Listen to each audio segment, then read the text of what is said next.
The fluorescent lights hum their eternal monotone as Megan O'Brien pushes through the double doors of Sacred Heart's third floor at 10:56 p.m., her badge clipped to scrubs that hang 2 sizes too large. 3 years she's worked this night shift. 3 years of moving through these corridors like a ghost, present but never quite visible, competent but never quite valued.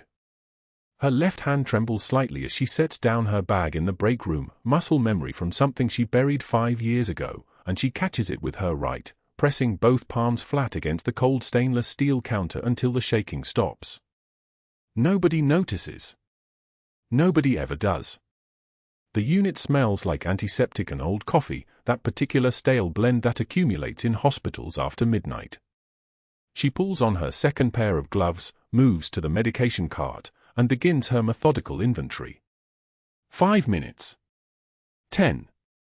Her fingers move with the precision of someone who once prepared field transfusions under fire, but here in Raleigh, in the fluorescent haze of Sacred Heart, her efficiency reads as mere competence. Just a nurse doing her job. Just another face in scrubs. The nursing station sits quiet except for the soft glow of monitors and the occasional beep of an 4 pump. Sarah, the charge nurse, looks up from her computer and nods, the kind of nod that acknowledges presence without inviting conversation. Megan has learned to read these gestures. She's fluent in the language of exclusion. Dr. Hargrove arrives for evening rounds at 11:15 p.m., his polished shoes clicking against tile in a rhythm that commands attention before he says a word.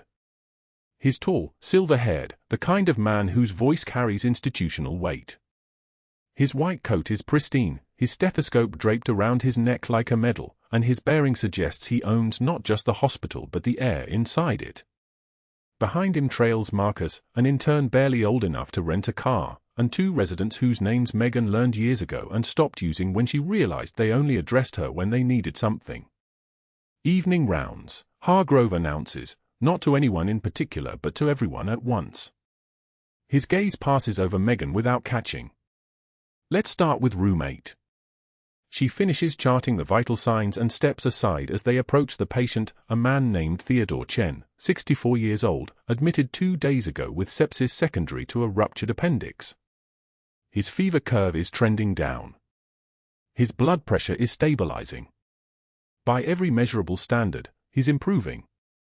Megan had given Hargrove a comprehensive report 12 hours ago, noting the antibiotic response and the downward trend in lactate levels. She hadn't expected him to listen then. She doesn't expect it now. But she's learned to watch anyway. Sepsis protocol, Hargrove says, glancing at the chart without actually reading it. How are we dosing the secondary antibiotics? According to your orders, doctor, she says. Her voice comes out measured, deferential. The nurse voice. Not her real voice. 2,000 milligrams of piperacillin-tazobactam every 4 hours. The words hang in the air like a toxin. 2,000. Not 200. 2,000. Marcus scribbles a note. One of the residents, the tall one with the expensive watch, exchanges a glance with Sarah that says everything. Megan sees it. She always sees these things. The slight widening of the eyes. The barely perceptible tightening of the jaw. The shared understanding that something is wrong. Hargrove doesn't notice. Or he doesn't care. Continue the current protocol, he says, already turning toward the next room. The patient is responding to treatment. He walks away. His shoes click. His residents follow. His intern trails behind, still writing. Megan doesn't move. She stands in the doorway of room 8 and counts to 10. Then 20. Her eyes move to the medication order on the computer screen. 2,000 milligrams. She can already see Theodore Chen's liver function declining, his kidneys struggling to process a dose 4 times higher than his body can handle. She can see the cascade of organ failure. She can see the flat line. The board in the nurse's station shows the medication queued for 2 a.m. That's 2 hours and 13 minutes from now. She moves back to her computer station, her fingers steady on the keyboard. The click-click-click of her keystrokes is barely audible above the ventilator sounds and the ambient hospital hum. Sarah glances over but says nothing. Sarah learned years ago that watching Megan work without permission is a dangerous hobby. She changes the dose. 200 milligrams. Back to what Hargrove should have ordered in the first place. Back to what will keep Theodore Chen alive. It's not her place. She knows this. A nurse doesn't contradict a physician's orders, not directly, not through the chart. But the alternative is watching a man die from an overdose of medication meant to save him. Pain is data, her old instructors used to say. And this knowledge, this terrible, precise knowledge that she possesses, is a kind of pain she can't ignore. The fluorescent lights buzz above her. Somewhere down the hall, a call button chimes.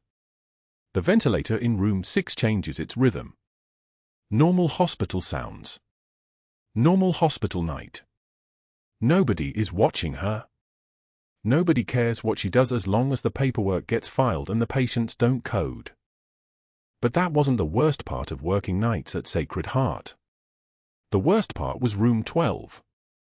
The admission came in at 8 p.m., a transfer from Walter Reed Naval Hospital in Washington, D.C. Navy SEAL Petty Officer Davis, 32 years old, admitted with a stable spontaneous pneumothorax on his left side.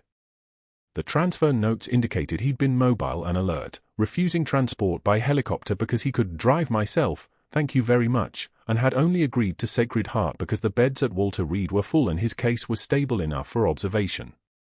Stable. The word hung in her mind like a warning flare.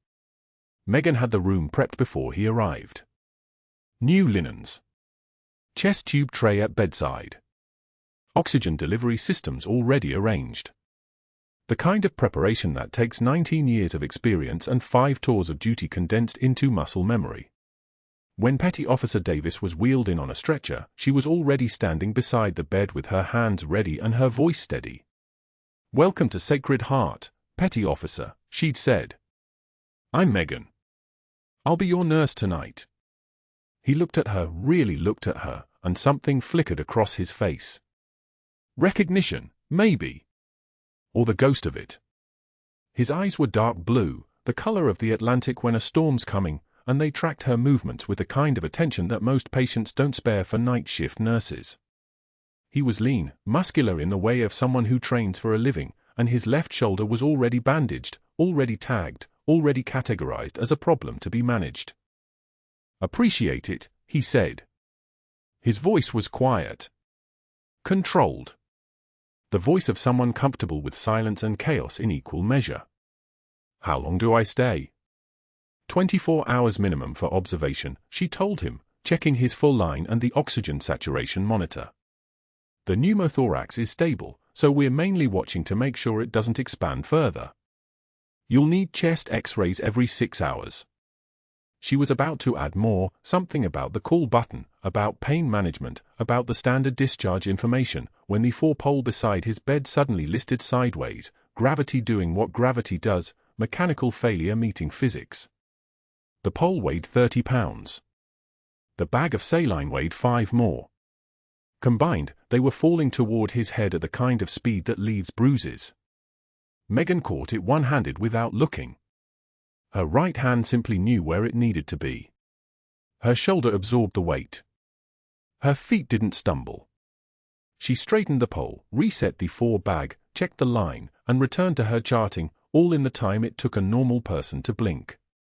The nursing assistant who'd been standing 2 feet away, a girl named Jennifer, barely 23, took a half-step back and stared at her. Megan didn't acknowledge it. Didn't make eye contact. Just adjusted the monitor leads on Petty Officer Davis's chest and said, "These sometimes come loose from the base. I'll make sure maintenance tightens it tomorrow." But she felt Petty Officer Davis's eyes on her now. Felt them the way you feel sunlight on your skin after months underground. He was studying her, really studying her, the way only certain people do. The way people study you when they recognize something in you that mirrors something in themselves. Something dangerous. Something trained. Something that survived things that kill ordinary people. She didn't meet his gaze. She kept her voice soft. She finished her assessment, checked his oxygen saturation, and made her notes in his chart. Everything by the book. Everything the way a nurse is supposed to act. But her hands were shaking again when she stepped out of room 12 and back into the hallway. It was 11:53 p.m. when she heard the first murmur of conversation at the nurse's station. Dr. Hargrove had apparently told Sarah something in passing, something about nurses who think they're doctors and the problems that arise when people step outside their scope of practice. She heard him say the words just loud enough for the surrounding staff to hear, his voice carrying that particular timbre of public correction meant for an audience. Nobody looked at Megan directly. But the pause in their conversations told her everything. The sudden interest in their computers. The very deliberate focus on their work. The shared understanding that Hargrove's comment had a target, and that target had just corrected his medication order an hour ago. She didn't respond. Didn't correct him. Didn't raise her voice or her eyes or any kind of objection. She simply moved back to Theodore Chen's room, checked his vitals at exactly 2 a.m., confirmed that the correct dose of piperacillin tazobactam had been administered, and watched the patient's breathing deepen as his body processed medication that would heal instead of harm. One measured breath. That's all she allowed herself. At 3:15 a.m., Petty Officer Davis called for his nurse. His voice on the intercom came out calm, almost casual. "Nurse O'Brien, when you get a chance." She was in his room 90 seconds later. "Pain in my shoulder," he said. "Nothing serious. Just wanted to see if there's something that won't mess with my clarity." She assessed the surgical site, minimal swelling, color good, temperature normal. The kind of assessment that takes 90 seconds if you're competent and 3 minutes if you're not. She charted her findings and said, "I can give you 650 milligrams of acetaminophen. Won't interfere with anything else you're on." "That'll work," he said. She brought the medication back 5 minutes later, watched him take it, and turned to leave. But his voice stopped her. "You ever work in a trauma setting?" he asked. The question landed like a grenade with the pin pulled. She didn't turn around. She kept her voice level, kept her composure perfect, kept her hand steady on the door handle. "Most nurses in critical care have some trauma experience, Petty Officer." "Right," he said. But his tone said he meant something else entirely. She closed the door between them and stood in the hallway for exactly 3 seconds, feeling the weight of his recognition like a physical thing. He knew. Not who she was, not entirely, but that she was something other than a night shift nurse going through the motions. That she moved like someone who'd been trained to move. That she caught falling objects and saved patients and existed in a different operational reality than the rest of the staff. The clock on the wall read 3:18 a.m. 42 minutes until the 4 a.m. vital signs. 12 hours until morning rounds, when Hargrove would see that his order had been changed and understand exactly who had changed it. 12 hours until a decision point that would reshape everything that came after. But Megan O'Brien didn't know any of that yet. She only knew that she'd kept Theodore Chen alive, that Petty Officer Davis was watching her with the eyes of a hunter recognizing a predator, and that the quiet night shift was about to become very loud indeed. The morning rounds at Sacred Heart began the way they always did, fluorescent lights humming like a mechanical heartbeat, the smell of antiseptic mingling with coffee from the nurse's station. Megan had been awake for 22 hours. The tremor in her hands wasn't fear. It was restraint. She moved through room 8 behind Dr. Hargrove, her eyes on Theodore Chen, the septic patient from last night, still running a fever of 103.7, his abdomen distended, his breathing shallow. The chart showed Hargrove had written orders for dopamine at 2,000 milligrams. Not 2 micrograms. 2,000, a dose that would stop Chen's heart like turning off a light. Megan's jaw tightened. She'd checked the order 3 times last night, called the night pharmacist twice, documented everything. The patient had coded at 4 a.m. She'd run the code herself, brought him back, caught the error when the on-call physician wasn't listening. This morning, she'd corrected it in the system at 6:13 a.m., before rounds, before Hargrove could see what she'd done. She hadn't counted on him checking the orders during rounds. O'Brien. His voice cut across the room like a scalpel finding soft tissue. Did you countermand my order? The family had left.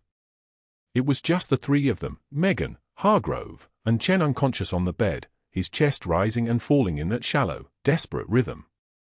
Megan's posture didn't shift. Her hand stayed at her sides. When she spoke, her voice was barely above a whisper. The dopamine dosage would have caused acute renal failure, doctor. I documented the correction per protocol. You documented. He turned to face her, and she could see the blood rising into his neck, flushing his face the color of a cardiac monitor alarm. You think your little nursing degree trumps my 15 years of practice? I think the patient's lab work was clear. Her voice remained level. Steady. The dose was contraindicated. He grabbed the chart from her hands and walked into the hallway. Megan followed, her spine straight, her eyes forward. Hargrove's voice carried across 3 nursing stations, across the entire unit, bouncing off tile and fluorescent lights like an announcement of war. You think you're a physician now, O'Brien? Is that it? You spent for years in nursing school and suddenly you're qualified to override my clinical judgment. His face had gone the color of a coronary thrombosis. This is exactly the kind of insubordination that gets patients killed. The nurses at the station looked away. The 4-pump somewhere down the hall beeped in steady rhythm, indifferent. Mrs. Patterson appeared in the doorway to room 8, her daughter behind her. Hargrove saw them. His jaw shifted. He didn't stop talking, he redirected, like a predator scenting a better target. Mrs. Patterson, I apologize for the confusion in your son's care. Some nurses think they know better than physicians. It creates complications in treatment decisions. You can understand my concern. The daughter's eyes moved from Hargrove to Megan. Suspicion. That was the look. Not confusion. Not concern for her brother. Suspicion of the woman who'd stayed up all night keeping him alive. A single tear escaped down Megan's cheek. She didn't sob. She didn't look away. She wiped it with the back of her hand, one quick, precise motion, and when she looked at Hargrove again, her eyes had changed. They'd hardened into something that made him take a small step backward. I've seen what happens when pride kills patients, Megan said quietly. I won't watch it happen here. Hargrove's jaw tightened so hard she could see the muscle flex. He walked to the unit board, the whiteboard where staff updated patient information, shift changes, bed assignments, and grabbed a red marker. His handwriting was aggressive, the letters sharp enough to cut. Performance issues, O'Brien, insubordination, 08 for 7 hours. He didn't erase it. He left it there for the shift change to see. For the next 3 rotations to read. For anyone walking past to know that O'Brien had questioned authority and been marked for it. Megan didn't look at the board. She went back into room 8 and checked Chen's for line, her hands moving with the kind of precision that came from training so deep it was written into muscle memory. Her hands that had held lives together. Hands that had applied tourniquets in desert heat, that had pushed medications through lines in field hospitals where the only lights were emergency flares and stars. The break room at lunch was a small space with a microwave, a refrigerator covered in old shift notices, and 4 vinyl chairs that squeaked when you sat in them. Megan carried her thermos of black coffee and a container of yogurt. She sat in the corner chair, the one that faced the door. She was opening the yogurt when Jennifer walked in, grabbed her lunch from the refrigerator, made eye contact with Megan for approximately 1 second, and then left. Then Marcus from the day shift entered, saw Megan, pivoted, and walked back out without speaking. Then Patricia from cardiac stepped in, hesitated, looked at Megan sitting alone with her thermos wrapped in her hands, and quietly retreated to eat her lunch somewhere else. The institutional silence that followed was worse than yelling. It was the silence of a unit making a choice. The silence of people understanding that proximity to O'Brien was now dangerous. That Hargrove had drawn a line in red marker and anyone who crossed it would be next. Megan drank her coffee. The smell was bitter, dark roast from the hospital cafeteria, Not good, but strong enough to keep you conscious through the kind of shifts that required consciousness. She didn't cry. She didn't leave.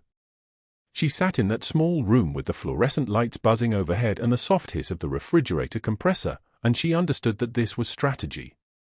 This was institutional power. Hargrove wasn't just attacking her anymore. He was poisoning the well. At 2:15 p.m., Hargrove found her restocking the supply closet. Charge Nurse Baldwin stood behind him, her arms crossed. "Your recent performance has shown a concerning pattern of questioning physician judgment," Hargrove said, his voice controlled now, almost pleasant. "The way a manager's voice becomes pleasant right before they destroy you. I'm recommending additional supervision for all your patient cases, effective immediately." Baldwin nodded. "We'll implement that starting the next shift. No independent decisions without physician approval." Megan took one measured breath. She didn't argue. She didn't defend herself. She simply said, "Supervision is fine. Documentation protects everyone." It was true. It was also strategy. Let him watch her. Let him supervise every move. Documentation was a weapon too. Every med check, every vital sign, every intervention, all of it written down, time-stamped, witnessed. Hargrove wanted her to break. To crack. To say something that would give him grounds for something worse. She wasn't going to give him anything. The shift continued. Patients came. Patients left. Theodore Chen improved slightly, his fever dropping to 102.1, his abdomen less distended, his breathing becoming slightly deeper. Hargrove watched Megan check his vitals at 3 p.m. and didn't comment. By 5 p.m., when she documented the improvement in the chart, he was nowhere to be seen. The problem with institutional silence is that it's fragile. It only works if everyone stays quiet. At 2:16 a.m. on Thursday, that silence shattered. The ER entrance doors burst open with the force of something breaking. Megan was in room 12, restocking supplies, when she heard it, not the soft slide of the automatic doors, but the violent crash of someone kicking them open. Then screaming. Not the controlled panic of a medical emergency, but the ragged, desperate screaming of someone whose brain chemistry had fractured. "I need something for the pain. I need it now." Security guard Martinez reached for his radio, but the voice came again, and with it, the unmistakable flash of metal. A hunting knife. 7 inches. Serrated edge. The kind of blade that was designed to cut deep and catch on the way out. The waiting room erupted. Chairs scraped. A woman screamed. Someone grabbed their child. Megan was moving toward the chaos while others moved away. It wasn't a decision. It was instinct older than thought. Hargrove's nephew, Tyler, according to the intake paperwork from last month when he'd come in with a dislocated shoulder and dilated pupils, was backing toward the hallway, the knife sweeping in wide, unstable arcs. His eyes were black. Not dark eyes. Black pupils blown so wide there was almost no iris visible. Methamphetamine. Cocaine. Something that had burned through his serotonin receptors and left nothing but noise in its place. He spotted Davis in the wheelchair outside room 12, the 4 lines still attached to his arm, one leg elevated because the pneumothorax had required positioning that made standing impossible. "You Navy boy. They got you hooked up to the poison too." Davis raised both hands, his voice dropping into the calm frequency that came from years of training. "Brother, let's just talk. I've been where you are." "Liar." Tyler's voice cracked. "Liar. They're all liars." He charged. Not running, lurching in that disjointed way of someone whose motor cortex was on fire. The knife came up, the blade catching the fluorescent light, and Megan was already moving. She stepped between them with no hesitation, no calculation of risk. Her body became a shield. Tyler's momentum drove the blade 3 inches deep into her left shoulder, the steel punching through skin and muscle, sliding past the clavicle by millimeters. If he'd aimed slightly different, if she'd moved a fraction of a second slower, the blade would have found the subclavian artery and this story would have ended in the ER of Sacred Heart Hospital. Instead, she twisted with the impact, using his own force against him. Combat reflexes took over. Her right hand grabbed his wrist, and her body pivoted, spinning him into the wall with the kind of precision that came from 7 years of hand-to-hand training in the Nevada desert. Tyler hit the wall hard.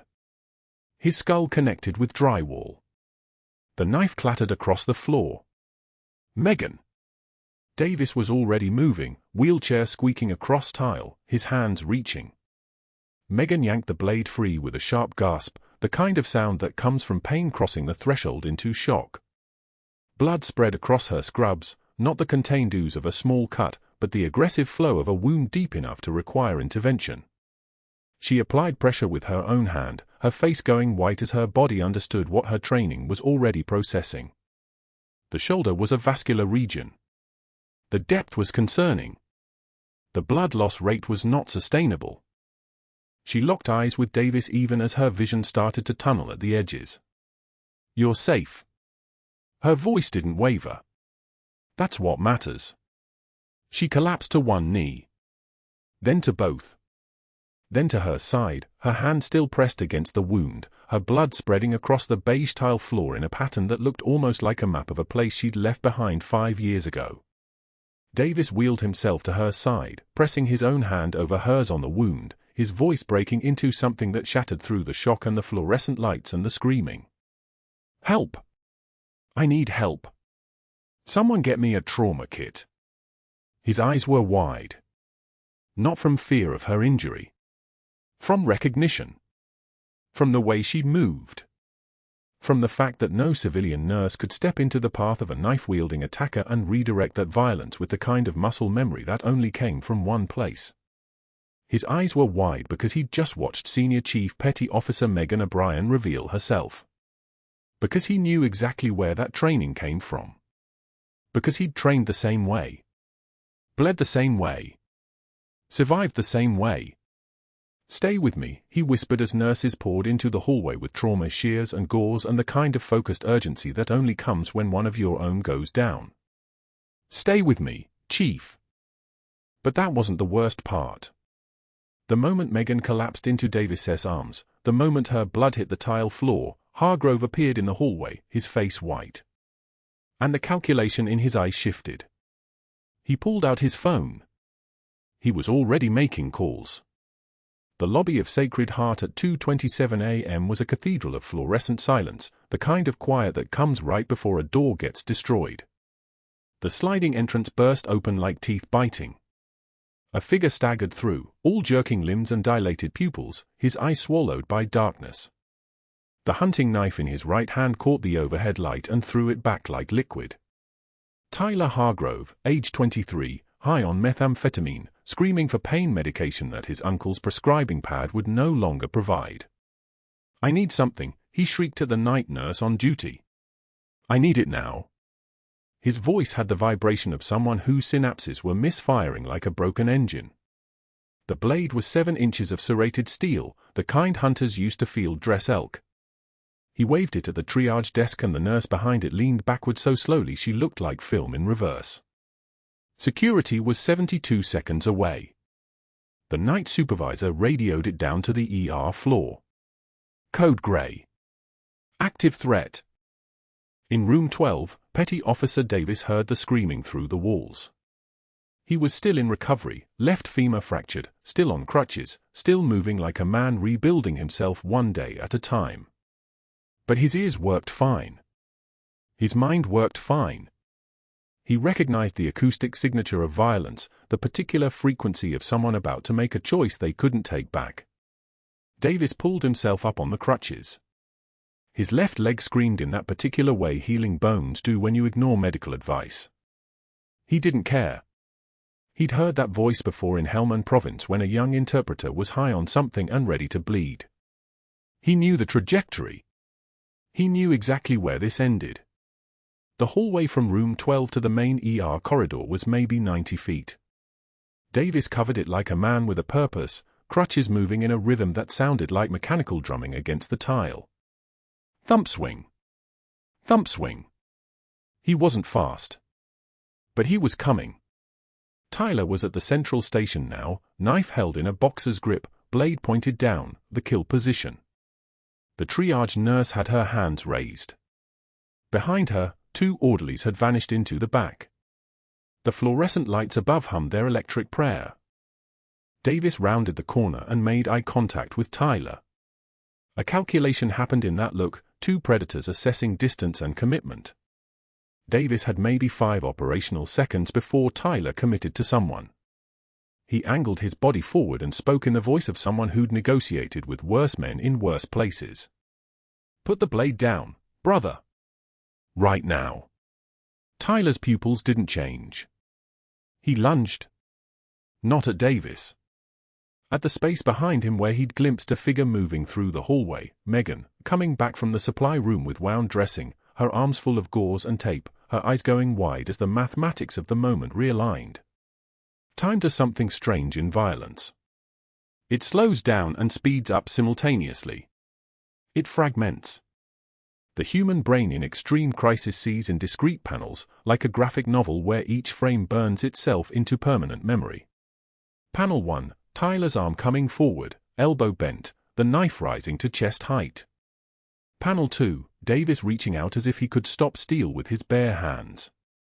Panel 3, Megan's hands opening, supplies cascading to the floor, white and sterile against the tile. Panel 4, Megan moving sideways into the trajectory with a speed that made no sense for a civilian nurse, her left shoulder angled toward the blade like she was offering herself. She didn't shout. She didn't hesitate. Her body simply placed itself between the weapon and the man in the wheelchair, and the mathematics of physics did what physics does. The blade went in like a key finding a lock. 3 inches. Serrated edge finding muscle and tissue and grinding against the scapula like a saw on bone. The sensation wasn't pain at first, it was the sound. A wet shhhhk that Megan heard from the inside of her own body, her nervous system processing the data before her brain caught up. But her hands had already moved. Muscle memory took over. Her right hand came up and grabbed Tyler's wrist, not the hand holding the knife, but the wrist, using the web of her thumb and index finger to apply pressure to the radial nerve. His fingers opened. The knife dropped. The sound it made hitting the floor was almost musical. Tyler's scream was real. He tried to pull away and Megan didn't let him go. She twisted his arm into a position that made his shoulder scream and controlled his center of gravity with a precision that was all Tickrit Field Hospital, all 18-hour shifts in a concrete building that had taken mortar rounds, all the muscle memory she'd buried 5 years ago under scrubs and professionalism. Security arrived then. 2 officers from the night detail, moving at a run, their radios crackling. They saw a woman in blue scrubs with a hunting knife protruding from her shoulder like a surgical instrument, her hand locked around a screaming meth head's arm, her breathing controlled and rhythmic even as blood began to soak through her scrub top in a spreading circle of red. "Get him off me," Megan said to the security officers. Her voice was flat. Clinical. "Left arm is compromised." They moved fast.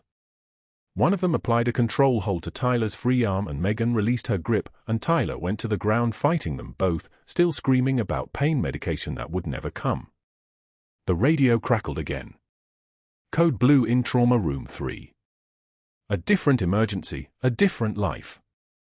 The hospital was always hungry for crisis. Megan stood very still. The fluorescent lights buzzed their electric hymn. The ventilation system hummed. Somewhere down the hallway a monitor beeped in steady rhythm. And there, rising above all of it, was the thin metallic wheeze of her own breathing, controlled and measured, even as her body began to understand what it had just done. Davis was staring at her from his wheelchair. His mouth was open. The color had gone out of his face in the way that happens when someone recognizes something they weren't supposed to see. "You served," he whispered. "Not a question." "Tickrit." She didn't answer. Instead, she raised one finger to her lips, the gesture older than language, the command more powerful than any words. "Quiet. Silence. The secret stays buried." And then her knee stopped working. Her peripheral vision went grey. The blood loss had been immediate and significant. A puncture wound with a serrated edge bleeds differently than a clean cut, bleeds with a complexity that needs immediate intervention. She'd know that. She knew exactly how much blood a human body could lose before the system started to fail. She made it 3 steps before gravity took over. The tile floor came up to meet her with all the comfort of asphalt. Her eyes were still open as she went down, still aware of the chaos around her, Davis calling her name, the security officers shouting for a stretcher, someone running for the trauma physician, the knife still gleaming under the fluorescent lights like an exhibit in a museum of evidence. Her vision narrowed to a tunnel. The tunnel narrowed further. And then nothing at all. The tunnel narrowed. Then nothing. 12 hours later, Megan's eyes opened to the rhythmic hiss of a pulse oximeter and the chemical smell of antiseptic mixing with something else, her own blood, dried dark on gauze. Her left shoulder sat immobilized in a sling, the joint wrapped so tightly it felt like being held in a fist. And 4 dripped into her right arm, clear fluid that tasted like copper when she swallowed. The window above the hospital bed showed Raleigh's morning light creeping across wet pavement. It had rained while she was under. Sarah was asleep in the visitor's chair, her daughter's head tilted at an angle that would hurt her neck, red-rimmed eyes tracking nightmares beneath closed lids. Her backpack sat on the floor beside her, textbooks spilling out. She'd come straight from school yesterday and hadn't left. Megan looked at her daughter's face, 15 years old and watching her mother bleed out in an ER, and something in her chest twisted tighter than the surgical tape holding her shoulder together. Sarah jerked awake when the blood pressure cuff inflated. Her eyes focused on her mother's face, and for a moment, relief washed across her features like a tide pulling back. Then something else moved in, fear. The kind that comes from knowing things that can't be unknown. "Mom," Sarah breathed, leaning forward. "They've been here all morning." Megan's voice came out rough, a paper-thin rasp. "Who?" "Hargrove. He came in at 6 a.m. and went straight to administration. Security heard him on the phone with people from the hospital board." Sarah's words tumbled faster now, her 15-year-old brain trying to process institutional betrayal she shouldn't have had to understand. "He was saying, Mom, he was saying you didn't follow protocol. That you endangered a patient. He kept saying we have documentation." The blood pressure cuff released with a soft hiss. 85/54. Her heart rate elevated, monitor showing 102 beats per minute, climbing. Megan forced herself to breathe through her nose, to let her body settle back into stillness. Panic was luxury. Panic was a resource she couldn't afford. The door opened at 07 for 5 hours. A woman in a charcoal suit entered with the careful precision of someone trained to deliver bad news, the administrator, Diane Kern, flanked by a man in a polo shirt who introduced himself as from hospital legal. They stood near the foot of the bed, maintaining professional distance, their posture telegraphing what their mouths hadn't said yet. "Megan, I won't take much of your time," Kern began, her voice modulated to that particular register used in crisis management, sympathetic but not so much that it suggested fault. "We need to inform you that Sacred Heart is placing you on administrative suspension effective immediately, pending the outcome of an independent investigation into last night's incident." Megan said nothing. The silence was better than words. Kern continued, her eyes drifting to the legal advisor. "We've retained an external investigator to assess whether protocols were followed during the altercation with Mr. Tyler Hargrove. The investigator will be conducting interviews with staff and reviewing surveillance footage. Your cooperation is appreciated, but your presence at the hospital is prohibited during this process." The polo shirt lawyer stepped forward slightly. "The hospital's position is one of concern for patient safety and staff protocol adherence. Nothing more. We'll be in touch regarding next steps." They left the way they'd come, efficient and practiced, leaving Megan alone with Sarah and the knowledge that institutional machinery had already begun moving against her. The kind of machinery that didn't slow down, didn't ask questions, just ground forward according to its own ancient logic. Sarah's voice was small. "What does suspension mean?" "It means I can't work here while they investigate." Megan looked at her daughter. It means we wait. What she didn't say was that Hargrove had already made his move. She understood now, understood in the way her old life had taught her to understand organizational power structures, how they worked when you had leverage and when you didn't. Hargrove had called board members people who owed him favors, or who feared him enough that favors became irrelevant. He'd contacted the hospital's legal team and given them a narrative, a reckless nurse, operating outside her scope, endangering patients, needing to be removed before she hurt someone else. By 0900 hours, an investigator named Marcus Webb arrived at Sacred Heart with a leather folder and a voice like a tank engine idling in a garage. He was the type of investigator boards hired when they already knew what conclusion they wanted, competent enough to make it look legitimate, biased enough to get there. He set up a desk in a conference room on the 3rd floor and began conducting interviews. He spoke to the ER security team, who described Megan's actions as necessary and trained. He wrote down their words and nodded, then noted in his file that security personnel were predisposed to support fellow staff. He spoke to Dr. Hargrove, who sat across from him with the posture of a man vindicated, his voice measured and concerned. "I appreciate what Senior Chief O'Brien attempted to do," Hargrove said, using her rank with a precision that made it sound like mockery. "But we have protocols for a reason. Violent psychiatric patients require controlled restraint procedures. What she did was vigilante medicine. Admirable intent, perhaps, but dangerous precedent." Webb wrote this down too. Hargrove continued, his narrative tightening like a noose. "I've documented concerns about her judgment before this incident. The antibiotics situation earlier this week, she believed she knew better than a physician. That kind of insubordination pattern precedes these types of escalations." The investigator made notes. Hargrove had access, Hargrove had documentation, Hargrove had already shaped the initial narrative. All Webb had to do was follow the breadcrumb trail Hargrove had carefully laid out.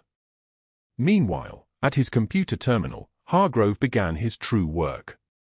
He logged into the hospital's HR system, access he technically shouldn't have had, but authorization protocols at Sacred Heart were as soft as wet tissue.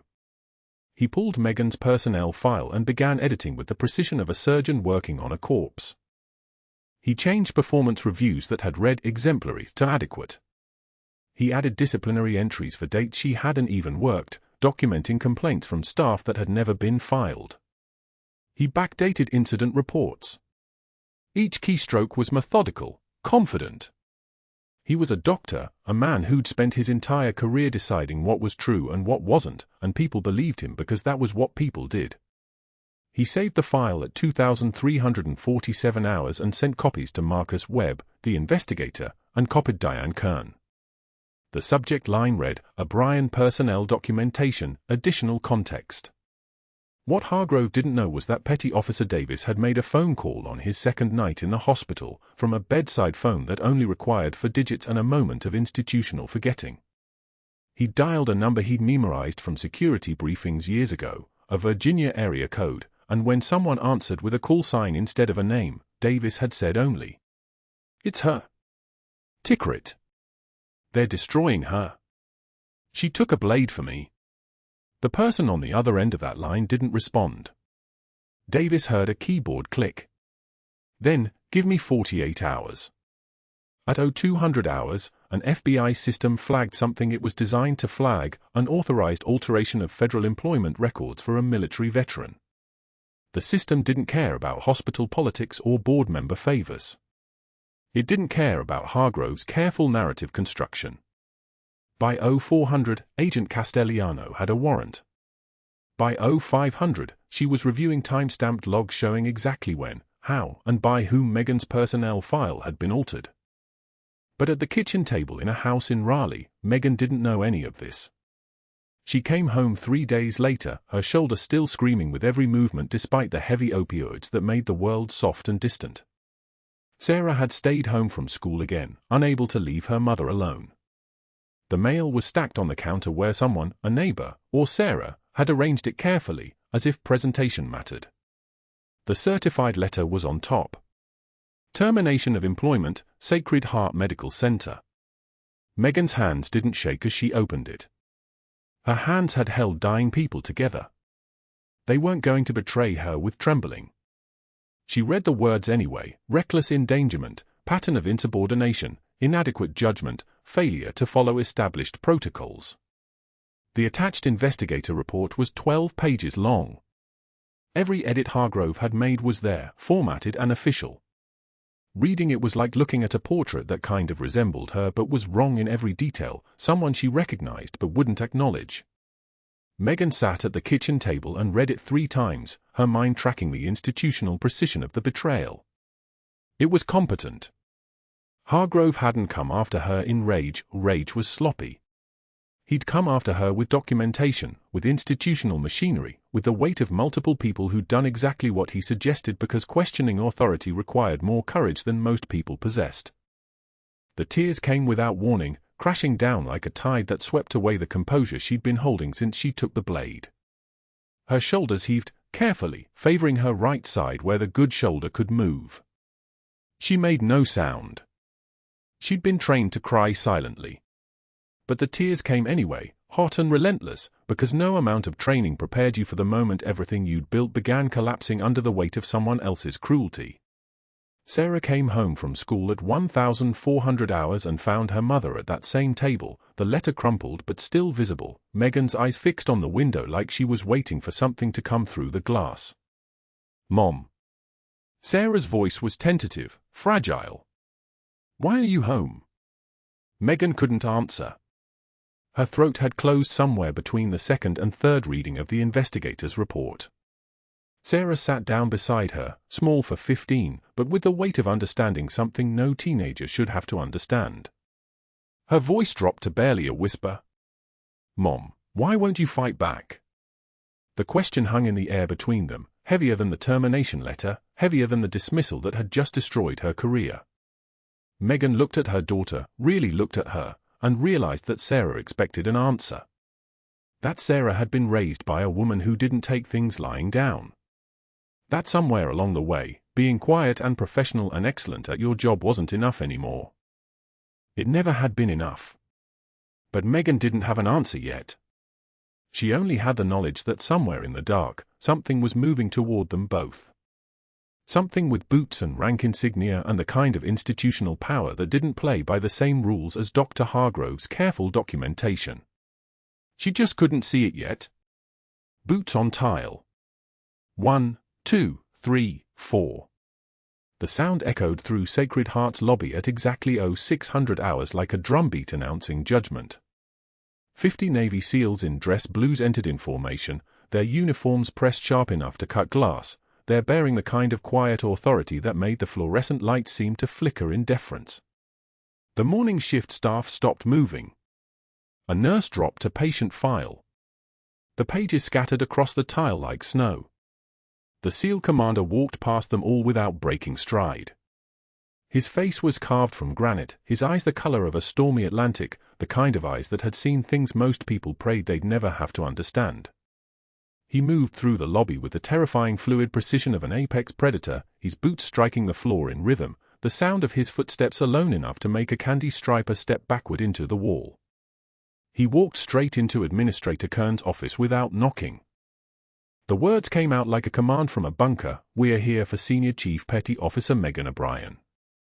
Not a request. It was a command. The lobby went so quiet you could hear the ventilator wheeze from ICU 2 floors above. Jennifer, the morning shift supervisor, stood frozen with a cup of coffee halfway to her lips. A patient in a wheelchair craned his neck toward the sound. The administrator's secretary's fingers stopped moving on her keyboard. Everyone knew that voice, the kind that had ordered men into darkness and brought them back alive. The kind that didn't explain itself twice. The commander turned and walked back into the lobby. He held an official folder in his left hand, the edges worn from handling, the weight of it visible in how he gripped it. His voice reached every corner of the hospital, the ICU, the ER, the third-floor surgical ward. Words that would reshape everything Megan had built in silence. 2 bronze stars. He paused, letting the medal land. Staff members exchanged glances. Bronze star. That was for Vela. That was for combat. 1 silver star. Another pause. Longer this time. The silence was so thick you could operate in it. A silver star was higher. A silver star meant something extraordinary. Navy Cross. He stopped. The words hung in the air like incense smoke. A Navy Cross. The third highest military decoration. Reserved for gallantry. For the kind of action that defined a career, defined a life. For actions in Tikrit where she held a field hospital under fire for 19 hours, 73 lives saved. 73. Dr. Hargrove stood in the hallway connecting to the administrative wing, his face the color of spoiled milk. His mouth opened. Closed. Opened again like a fish pulled from water, gasping for air that wouldn't come. His right hand trembled, not the trembling of fear, but the trembling of a man watching his entire constructed reality collapse in real time. He had built his power on the assumption that Megan O'Brien was a nurse. Just a nurse. Someone without authority to contradict him. Someone without weight in the world. He had been wrong about everything. The FBI agent stepped forward, the shield visible on his belt, the authority in his movements matching the SEAL commanders perfectly. Federal agents moved like they had already calculated every variable. Dr. Leonard Hargrove, you're under arrest for falsifying federal employment records and witness intimidation. The agent pulled handcuffs from his belt with a soft metallic whisper. You attempted to alter the personnel file of a Navy service member and fabricate charges to justify her termination. That's a federal crime. Hargrove's lawyer, a thin man with expensive glasses, had already stepped forward, but there was nothing to say. The metadata was there. The edited files showed timestamps. The backup system had preserved the originals. The crime wasn't alleged. It was documented. It was inevitable.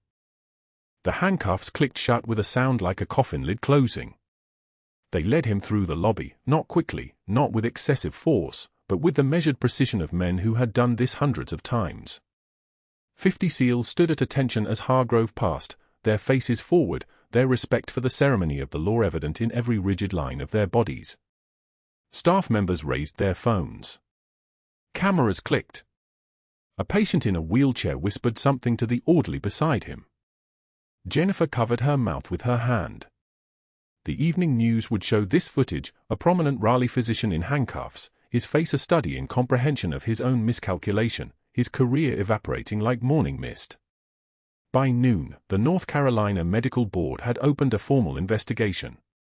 By afternoon, Sacred Heart's board, Wilson and Chang both present, both wearing expressions of forced neutrality, voted unanimously to suspend Hargrove's privileges pending the outcome of federal charges.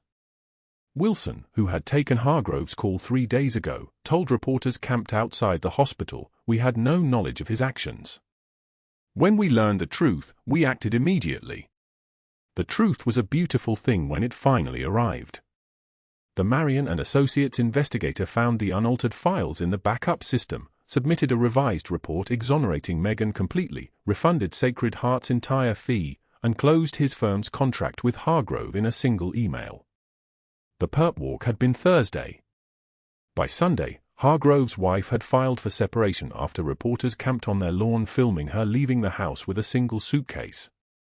His medical malpractice insurance carrier, seeing federal charges on the docket, dropped his coverage with a letter that was 2 paragraphs long.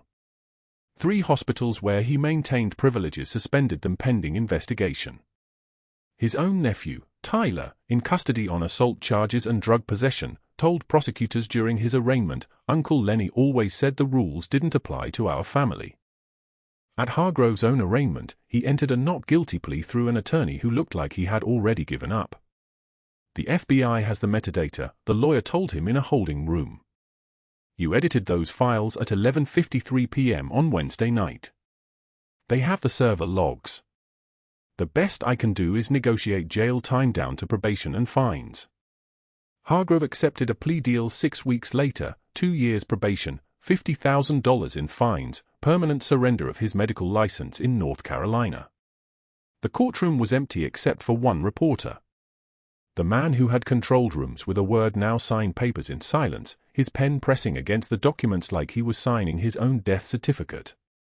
6 months later, the autumn sun streamed through the auditorium windows at Sacred Heart's annual memorial ceremony for healthcare workers who served in combat.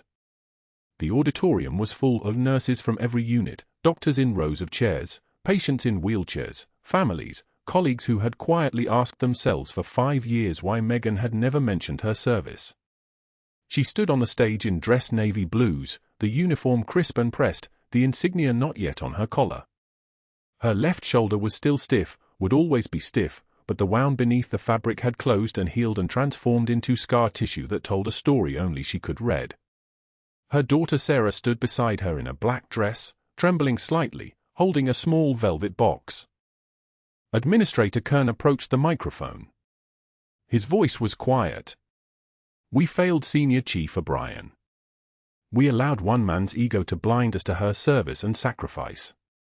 We left one of our own isolated and vulnerable. Today we honor what we should have protected." Sarah opened the velvet box. Inside, the rank insignia caught the light, Senior Chief Petty Officer. The bars that had been hidden for 5 years. The bars that had lived in a jacket pocket, in a gym locker, in the secret places where Megan had learned to keep herself. Sarah's hands trembled as she pinned the insignia onto her mother's collar. Tears streamed down her face. She was crying for the years of silence, for the nights her mother had come home with her shoulders weighted down by institutional betrayal, for the moment when pride had finally broken and faith had been restored by boots on tile and federal law. The audience rose in standing ovation. 50 SEALs in the front 2 rows rose first, followed by the nurses, followed by the doctors, followed by the patients in their wheelchairs. The sound was like thunder rolling across water. Davis saluted from the front row, his own face wet, his own eyes locked on the woman who had saved his life by stepping in front of a blade without hesitation. The applause lasted 43 seconds. Jennifer approached afterward in the hallway, her voice shaking. "I'm so sorry I left you alone in the break room. I was a coward." Megan took one measured breath. One tear escaped, not from pain, but from the simple human fact of being witnessed. She wiped it with the back of her hand. Her voice was quiet but carried the authority of someone who had held hospital tents upright under fire. "You're here now. That's what matters." 2 miles away, in a parking lot beside a strip mall, a man in a cheap suit sat at a folding table arranging supplemental insurance brochures in the autumn wind. They scattered. He gathered them again. A woman walked past, glanced at him, and kept walking. No one stopped. No one asked his name. The man who had built his entire identity on making others smaller now made the smallest commission on the smallest policies, for the smallest audience that would barely acknowledge his existence. Megan stood in the hospital lobby, the same lobby where boots had echoed 6 months ago, with her daughter on one side and Petty Officer Davis on the other. Sarah asked softly, "Mom, why did you hide for so long?" Megan looked around the hospital. At the people moving through it. At the evening light falling through the glass doors. At her daughter's face finally understanding something she'd always known. "Because I thought silence was healing. I was wrong." Davis grinned, the kind of grin a man gives when he's watching someone finally become who they've always been. "Senior Chief, that thing you told Hargrove that first day, about pride killing patients, that stuck with me. Every single shift." Megan's voice was steady. "True class is what you do when the lights go out." The 3 of them walked toward the exit together, Sarah careful not to press against her mother's healing shoulder, Davis with his hand on the wheelchair that would eventually be unnecessary as the strength in his leg returned. The autumn sun streamed through the glass doors like applause. In her locker at home, the faded unit patch, no longer hidden, no longer needed, hung in a frame beside a photograph of a field hospital under fire and 73 names that would be remembered not in silence but in the light. If you've made it this far, you already know the truth, the ones who've given the most often ask for the least.